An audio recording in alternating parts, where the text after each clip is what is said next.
Dans les collines paisibles et verdoyantes de Bethléem, un jeune berger veillait sur son troupeau. David, avec ses cheveux bouclés et sa tunique simple, passait inaperçu aux yeux du monde, mais sous ce ciel bleu paisible, il possédait une force intérieure inébranlable.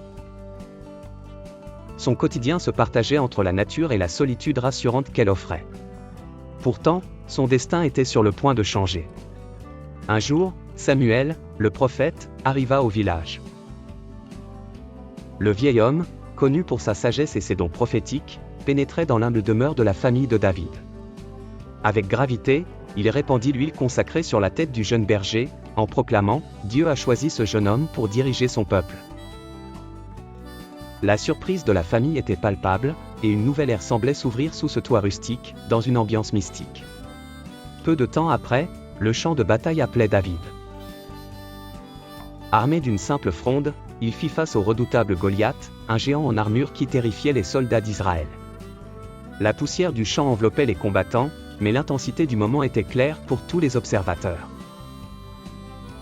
Dans un acte de bravoure inattendu, David fit tournoyer sa fronde et frappa le géant en plein front. Goliath s'effondra, inerte, en un instant dramatique de chute du titan. Les acclamations des soldats israélites résonnèrent comme un écho de triomphe à travers la vallée. Ce jour-là, un berger devint un héros. Avec le temps, David fut appelé à la cour du roi Saül. Celui-ci, assis sur son trône orné, le félicita pour son courage, et la reconnaissance de son peuple grandit. David, devenu roi lui-même, s'asseyait alors sur ce même trône. Son regard empreint de sagesse et de détermination, et guidait les siens avec une harpe en main, un symbole de paix et de sérénité dans cette atmosphère majestueuse.